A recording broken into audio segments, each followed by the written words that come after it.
Hey guys, welcome back to the channel. Pick up where we left off yesterday evening. We're gonna go ahead and finish up the install on the back of this 2015 Kawasaki Vulcan.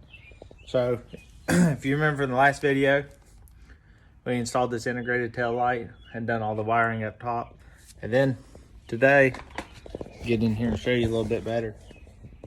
There's the bracket that I ended up making that was allowed the offset to come down and drop it in, so I can use this old bracket and it still be flush mounted. Now, the way that what we was trying to solve here is that we ended up with no license plate lights. So, went to a local AutoZone, picked up these license plate bolt lights. I was kind of wanting an LED strip, but I couldn't find anything that small. So, I'm going to install these and turn them both in towards the center, and we'll see how this works. Alright guys, so I took that bracket off, actually took it over there, wire brushed it, cleaned it up, and I've self-etching primed it to get it ready for some black epoxy paint. Of course, I'll show you when it's finished. But these are the two wires that from last night that we was working on, that was with the license plate light. You see your black and yellow is your ground, and then your power is the red. So what I'm going to do here is, to get these on, obviously you got to thread them through the holes of the license plate. That'll be hard to do if you've got it wired up solid. As you see, these are one solid piece, and there is nothing coming out of it. So what I'm going to end up doing is putting connectors on each end of this to be able to connect it into the main harness. So I'll go ahead and do that, and then I'll show you what the end result looks like. Alright guys, give you a little update what I've been working on here. I took this down to where I could work on it last night. I still got the brake light ground to this side, and then I cleaned off this other side and actually ran the main wiring harness ground to it. I want to make sure the bike keeps a good ground on these wires, so I dedicated its own here. So this little wire that I got hanging off here, this will be the power that I'll take to the license plate light. The bracket itself, I can show you it. I got it out here painted top of my Maxwell house can. So turned out looking pretty good for reconditioning a old seal plate piece, a little design in it. So let's go ahead and get that started. Once we get back, I should have the license plate lights able to turn on. Alright, so I got the wire ends on, and what I ended up using is these little Glark connectors. I use them for when I'm building wiring harnesses for my vehicle, but they've got the small pins that are used inside of them. Well, these pins fit great through the nut and of course through the license plate itself, so you got to be for sure on that. So the next thing I'm going to do is I made this little part here that'll go into this connector I made up here. So this keeps the factory wiring harness completely separate from this license plate one.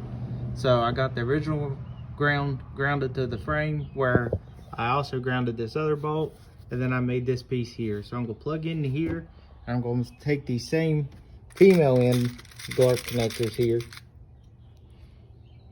and I'll make connection points for both sides. So I'll end up having 4 wiring harness connecting points going to the same side. This seems like a lot of overkill, I know, but in case one day I like to change license plates or get a new one or trade this bike or something, I'd like for this bike to still have license plate lights and not screw the next person. So let's go ahead and get all these pins connected. Alright, so got this little harness in, taped up the connection there just to make sure it's solid. Got my 2 wires coming off, which I'll trim once I get the plate the rest of the way mounted on to fit.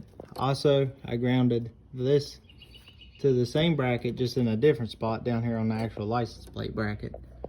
How I made this bracket gave me room up top to run the wires back in, because I was initially going to put a bar up here.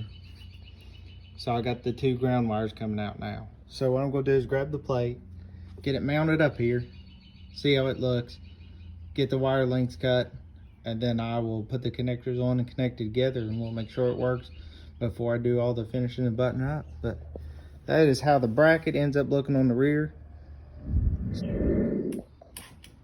Alright guys, so Got the wiring in. You see I got the connections just hanging out back here right now. Got all the little short wiring harnesses that I've done. My 4 connections made, and the lights are on. Right now you can kind of see a little bit of the glistening down, but we'll see how they look in the dark. But as far as sticking out here, I think it looks pretty good.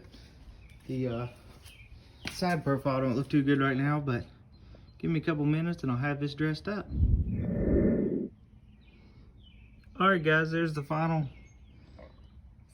job.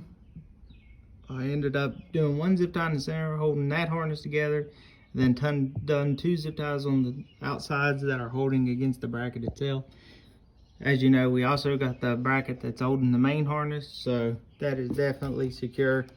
No issues there. A little bit of slack on each one, so there is a little bit of room to move, as you can see.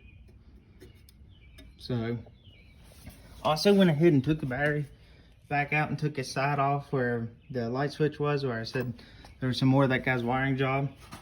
Turns out right here, he just had this together. It was in the ANSI standard way for wiring, so kudos on that. But I went ahead and took it out, put the seal tight connector, I'll wrap this with the electrical tape, and put it all back together. I also went ahead and took his side out over here because I was needing to check the coolant. As you can see, if I can get this camera into there. There's your coolant level. Mine's not bad, but I'll just I'll check it and top it off. If you guys are wondering how you get into this stuff, there's just 2 bolts, 1 on each side. Here's the other one, and these covers just pop off. So I'm gonna go ahead and get that put back together and kick it back on and see the finished product. Alright guys, got the coolant topped off, got everything put back together up front here, and this project is done.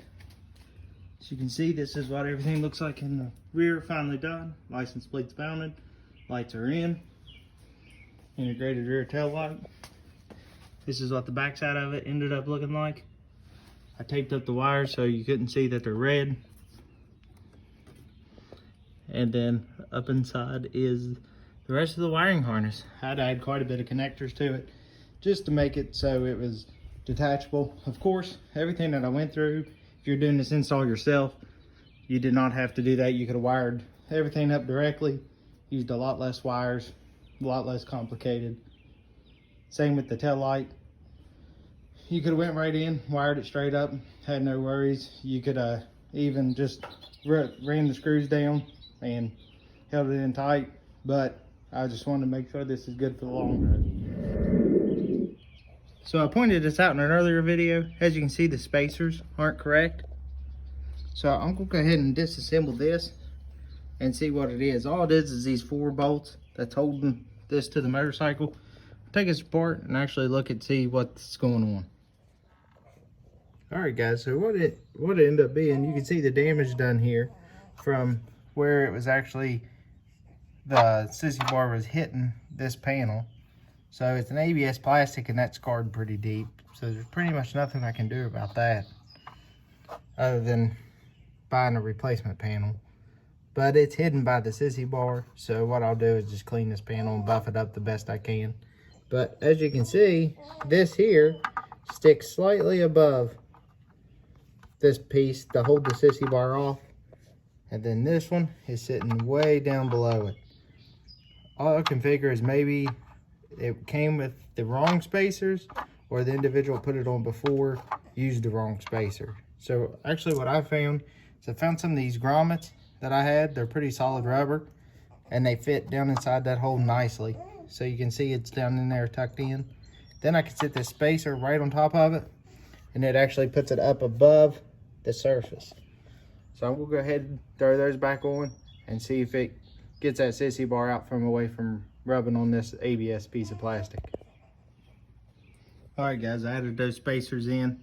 As you can see, there's a gap between the backrest and the bike now. You can see on this side too. You can see the light down through it. Same on this side. where before you can see it was coming into contact pretty hard. So simple fix, quick fix to be done right. Went ahead and just added this part into the last video as it was a short fix, nothing major. So thanks for tuning in, and we'll catch you next time.